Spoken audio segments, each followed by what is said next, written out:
మధ్యదూరి పూర్తి చేసి గలగా సృష్టించి మీ వస్తువులు గమనించే ప్రయత్నం చేస్తారు. పక్క నుంచి ఎవరైనా ఉంచండి. ఎవరితో నాకు కనబడుతుంది మళ్ళీ చెప్పడానికి వెళ్ళిపోతారు. మళ్ళీ ఫస్ట్ నుంచి అవసరం అలాగే ప్రయత్నం చేస్తే సీఎం గారి ఆశీస్సులతో వరలక్ష్మీవ్రతాలు చేసుకున్నటువంటి మహిళలందరికీ కూడా శుభాకాంక్షలు. అయితే ఈరోజు శ్రావణ మాసం అమావాస్య అంటే పితృకార్యాలు కూడా తగులు చేస్తారండి. పుణ్యకార్యాలు అంటే జన్మతిథులు అటువంటి అంటే కనుక నిలువ చేసుకుంటారు. ఈవేళ 12 చిల్లరకి అమావాస్య రావడం వల్ల పుణ్యతిథులు అంటే పితృకార్యాలకి ఈవేళ మనం పితృకార్యాలు చేసుకునేటువంటి స్థితి. అయితే నిన్న వెళ్ళి యువ గారు చెప్పడం జరిగింది. ప్రతిరోజు కూడా విశేషంగా జరుగుతాయండి పితృకార్యాలు. అయితే రేపు అమావాస్యగా చాలా విశేషంగా జరుగుతాయండి. కొద్దిగా దారి పెంచండి అని చెప్పి అడిగితే ఆయన వివిధమైనటువంటి మాటలు ఇప్పుడు కాదు, సాయంత్రం నన్నే చెప్తే సాయంత్రం మళ్ళీ వెళ్ళాము. అయితే సాయంత్రం కార్యాలు చేసి పితృకార్యాలు చేసేటువంటి అవకాశం లేదు. సీఏ గారికి హ్యాండ్ ఓవర్ చేస్తాం. అంతా సీఏ గారి వ్యవస్థ చూసుకుంటారని చెప్పారు. సీఏ గారి దగ్గరికి వెళ్తే నాకు సంబంధం లేదని ఆయన చెప్పారు. రేపు రెండే అవసరం అయితే చూద్దామన్నారు. అయితే పితృకార్యాలు చేసేటటువంటి గయాక్షేత్రంలో మొట్టమొదటిగా అమావాస్య వరలక్ష్మి వ్రతం చేసుకున్నప్పుడు అధికారులు చెప్పాలి ఇది గయాక్షేత్రం అండి, ఈ పితృకార్యాలు జరిగేటువంటి స్థితి విపరీతంగా ఉంటుంది. అందుకని చెప్పేసి భక్తులు మనం ఇచ్చినటువంటి వార్త మన పదయాక్షేత్రంలో వరలక్ష్మి వ్రతాలు జరుగుతాయి కావున ఆ రోజు కుంభంలో బంద్ చేసామని చెప్పేసి జిల్లాకే మన కాకినాడ జిల్లా ఏమైతే ఉందో జిల్లాకే వెళ్తుందని దూరాల నుంచి ఇప్పుడు ఉన్నారు. ఈయన విశాఖపట్నం నుంచి వచ్చారు, ఆ పక్కన హైదరాబాద్ నుంచి వచ్చారు. వీళ్ళందరూ కూడా కార్యక్రమాలు చేసుకోవడానికి.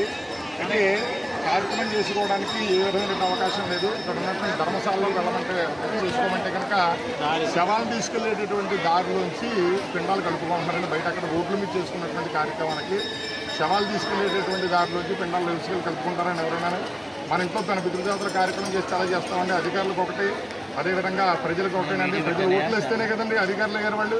అదేవిధంగా సామాన్యులకు ఏ విధమైనటువంటి అవకాశం ఇక్కడ కనపడలేదండి. చాలా నిర్లక్ష్యమైనటువంటి సమాధానాలన్నీ కూడా జరుగుతున్నాయి ఇక్కడ. ఇది పురోహితుల యొక్క సమస్య కాదండి, దేవస్థానం సమస్య. దేవస్థానం సమస్య అభివృద్ధి చెందిందంటే కనుక కమిషనర్ స్థాయికి వచ్చిందంటే కనుక ఇది కేవలం గయాక్షేత్రం, ఇది శక్తిపీఠంలో లేదంటే కనుక దత్తాత్రేయ క్షేత్రంలోనే ఎవరికి తెలియదండి. ఇది కేవలం గయాక్షేత్రం కాబట్టి ఇక్కడ దాకా రావడం జరిగింది. ఇంత ఆదాయం వస్తున్నది కూడా దీని మీదే.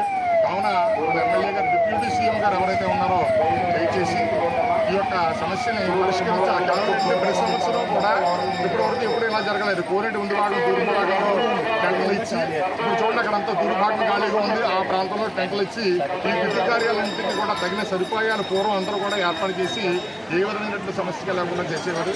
ఈ సంవత్సరమే ఈ సమస్య రావడం జరిగింది. కావున ఎవరైతే అధికారులు ఉన్నారో ఆ పురోహితులు ఈ విధంగా చెప్పామని చెప్పి ఏ విధమైనటువంటి కోపాలు మా మీద పెట్టుకోకుండా, దయచేసి ఏ విధమైనటువంటి వ్యవహారాలు మా మీద రుద్దకుండా అందరూ కూడా ఈ యొక్క సమస్యని పరిష్కరించవలసిందిగా ప్రత్యేకించి మన డిప్యూటీ సీఎం గారు, మన ఎమ్మెల్యే గారు పవన్ కళ్యాణ్ గారు పిఠాపురం నుంచి ఎమ్మెల్యే గారు ఎవరైతే ఉన్నారో వారి యొక్క సమస్యను పరిష్కరించి ప్రతి సంవత్సరం ఈ విధమైనటువంటి సమస్య రాకుండా పరిష్కరించాలని కోరుతూ శ్రీ ఉమా గుప్పటేశ్వర బ్రాహ్మణ పురోహిత సంక్షేమ సంఘం భక్తుల తరపుగా కోరడమైంది. శుభం.